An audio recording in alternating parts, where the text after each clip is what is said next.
This video is an open-ended question. I don't have an answer for it. I don't have a solution for it. It's just an observation. And I don't know if it's a good one or a bad one. But basically, are older heroes becoming obsolete? Maybe. This all kind of came about because I was talking in the Discord, which you're not a part of. Join down below. There's a link there. But I was talking in the Discord, and somebody was talking about how Snowwolf, I think. Snowwolf. I think it was you. Was talking about how they recently got Quicksilver for the first time, and they're playing it, and they just kind of felt meh about Quicksilver. Nothing great.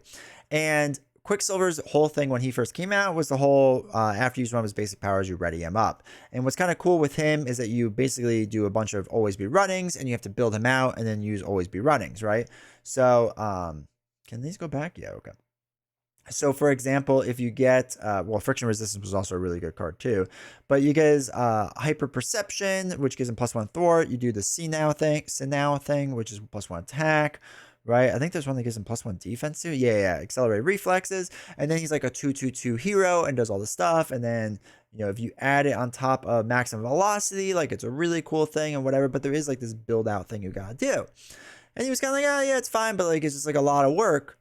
Versus X23, half the work is done, right? X23 maybe doesn't get the 2/2/2 stat line. She's only a 2/1/2 stat line, but she's still bonkers in the way she works with her claws, and that she can ready up when she takes damage. So you use the claws to ready her up, which now she swings for even more. So she's able to swing 4, right? Because you exhaust for 1, use the claws to ready yourself up, and you exhaust for another 3. That's really strong. But then if you're on top of it, you do claw mastery, right? So you use that ahead of time. So you swing for 3 and then ready yourself up and then swing for 5. So that's 8 damage total for a skill cost of 1 and 2 life.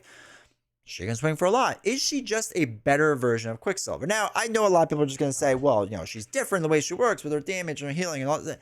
Yeah, no, I agree. I agree. The problem is personally, I'll go back and play Quicksilver if Quicksilver wins a game of marbles when we stream over on twitch.tv/D20 woodworking or here on YouTube. So make sure to turn the notifications on and all that fun stuff so you know when I go live. I'll play Quicksilver if when we're doing a marbles stream, Quicksilver comes up, right? I'll play it. But if you give me a choice between Quicksilver and X23, I'm playing X23. X23 is some of the most fun I've had in this game, right? I love X23 and how she works. So this is kind of thing. Am I doing this because they're similar? Are they different? Whatever. The other thing to bring up with this is that Quicksilver kind of pulls a bit from Wolverine, but they're different enough, I think, because Quicksilver is really kind of lining up these attacks versus Wolverine is just healing and then dealing damage to himself, right? He really leans into the dealing damage and healing damage and going back and forth. She has a bit of that, but it's more so with her trying to line up a lot of her claw attacks. How are you going to work with the aspect cards? Wolverine's aspect cards I don't really care about too much. I do a little bit, but not a ton. I feel the same exact thing when we talk about Spider-Man. For those that know, love Spider-Man. Spider-Man is one of my favorite heroes in this game, but in the core set, he's kind of lacking because the only way you're really removing threat is through Spider Tracer, right? Like he thwarts for 1, which is nothing, whatever, but Spider Tracer is the way you're doing it. They have done since that 2 different heroes that I think are better versions of Spider-Man. And one of them is Miles Morales. Miles Morales just has a better stat line with 2/2/2 threat removal, right? Stunning, confusing things is always strong or really good. But the other thing too is if we remember what he does, okay, swing in, for example, remove 4 threat from a scheme. If you used a mental resource, you get to do spider camouflage, which of course I have it on the wrong thing. Spider camouflage is when you would give Spider-Man a tough status and you would confuse an enemy, right? So like 2 for 4 threat removal is amazing, but if you use the right resource, it gives you a tough status at the very least, even if you're going against steady or stalwart villains. 2 for 4 is already better than normal Spider-Man, right? Web shot doesn't do as much damage, except you could do the Venom Blast ability if you use an energy resource, which does another 2 damage and stuns that enemy. So at least then it's a 2 for 6 damage, right? Which is close to 3 for 8. I mean, that's pretty on par with things, and it has the possibility of stunning somebody. So then they have like his other upgrades and stuff. His defense mechanism. So you can basically, after you use a basic power, you can use his spider camouflage ability, and his web warrior stuff, web shooter stuff still has the resource generators. Now, the other important thing with Spider-Man is that he is a web warrior. He gets access to all those cards. It does all those things. To me, Miles is just a better version. Venom also kind of falls under here, like a little. I know Venom isn't like, I know he's more Guardian based, whatever, but he still feels like an improved upon part of Spider-Man, where again, you can initiate attack against you, cancel that attack. This is kind of what backflip is, but now you can also stun the villain if you used only fist resources. Feels like a slightly better version the backflip. That backflip is cheaper, obviously, but I just like that version of it. Then we have Savage Attack, which isn't our 3 for 8, it's a 2 for 5, but allows you to do overkill, which is fine. Project Rebirth is nice. Multi-gun and all that stuff is nice, but Spider Sense, when the villain initiates attack against you, draw 1 card, and it's allowing you to have Spider-Man special ability just on a Spider Sense card, right? So again, I feel like a little bit of Spider-Man was kind of influenced, or a little bit of Venom, sorry, was influenced by Spider-Man. I don't think Venom is the better version of Spider-Man, but like his kit feels more put together, right? It feels better. And to be fair, a big part of this is just the times too, right? As they come up with more heroes and moving forward and whatever, they're going to improve upon older heroes. I even think when you look at who was it? Cable with Cyclops. Now they're very, very different, but they each borrow from the whole idea of like pulling in any ally you want with Cyclops, right? Versus Cables, like any of the side schemes. So they're kind of recycling that idea. It'll be interesting, and then that's been recycled in the past. So like that's nothing new, but it'll be interesting to see if they really kind of like do more with that type of stuff. But yeah, those are the ones that kind of really stand out to me the most. Deadpool has his own thing, but again, uses life as a resource, but like he can't die, so I guess that's his hook. Ironheart actually is another, I think, decent one, but Ironheart feels different enough, which is kind of nice.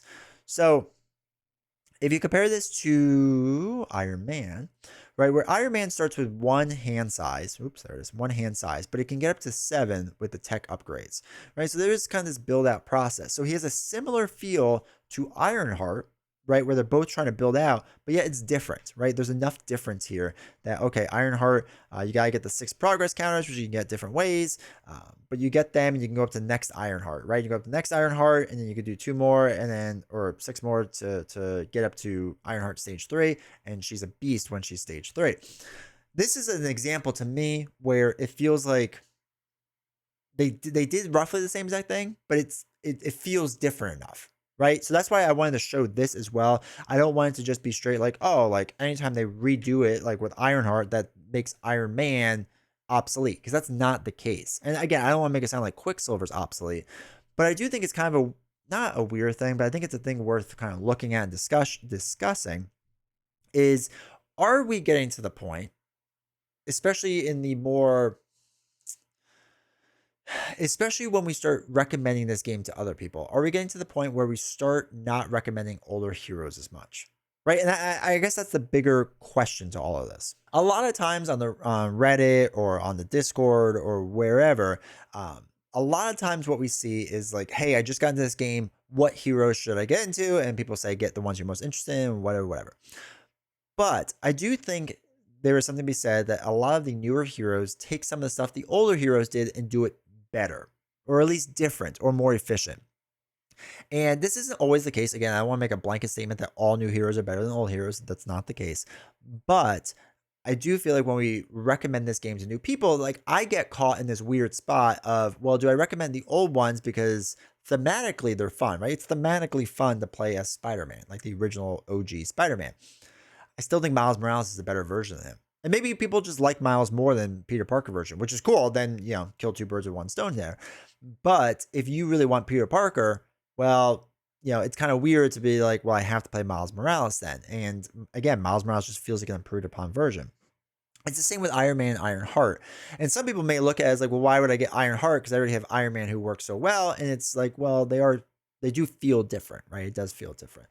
So I think this is just kind of a again, open-ended question of how are you all approaching this? Or are you approaching it with, do you play the older heroes as much as the new ones, right? Kind of cult of the new stuff, because I'm guilty of it. I play a lot of the newer ones. I go, they feel more refined. They feel better. They feel more balanced, more well put together, I guess. I don't know the right way to put it. They just feel better to play. some of the old core set heroes, some of the old like first wave heroes, like they're fun. There's some good ones in there, but some of them could be a little clunky, right? They aren't as efficient as, you know, some of the new ones are. So anyway, when people ask me, what should I buy next? I always struggle with this because it's like, well, it depends on what you want. So that's why, again, I'm leaving this open to you all. What do you all recommend? What do you all tell people? And do you think that we're going to keep seeing this? I mean, we're seeing this a little bit, it looks like, with Magic, and I haven't looked at Magic in a little while, but it is kind of playing off of Mystic stuff and I think some other stuff they've already done. I think Cable's a bit different with how he's using the energy stuff. But I assume they'll keep pulling from older stuff to bring it into the new stuff. It just makes the most sense. But I want to know, I guess, one, is there any hero that's completely obsolete, you think, because there's a newer version of that hero? And like, again, you might play them now and again, but generally speaking, the hero is kind of obsolete now. Do you go back and play the old heroes a lot, or do you kind of stick with the newer ones now because you like the refinement of it? And then finally, how do you handle the recommendation question, right? Do you kind of recommend based off of, you know, the name's a really big name, or do you base off of mechanics, or, you know, just kind of give them all the information, or do you do it by aspect cards, which you've done series on aspect cards before of, hey, this is who you should buy based on the aspect card? Maybe that's a route to go as well. So anyway, those are my open thoughts. Let me know that in the comments. Really quick before you leave, if you haven't checked out my Patreon channel, go down below, click on Patreon, go check it out. You can join for free. What I'm doing over there right now is when a new Patreon video comes out for my patrons, which we talk a lot about business stuff. We talk a lot about, you know, different things on the back end that we don't really talk about on YouTube on the front end. Those videos, I think we're going to start doing 24 hours free. So make sure you're live and you turn on notifications so you know when a new video goes up. But you'll have 24 hours to watch it before I switch it to its paid side. So then you have to be a paid member. Any tier will get you access to that video. But thank you to all my patrons for supporting me over there. I appreciate it. And also thank you all of you. Everyone that watches these videos and hits subscribe is absolutely free to you. But you hit subscribe, you turn on that bell, turn on notifications. All that stuff helps out a ton. I greatly appreciate it. So thank you. And then lastly, like this video and leave the comment down below. Let me know, and I'll see you all next video.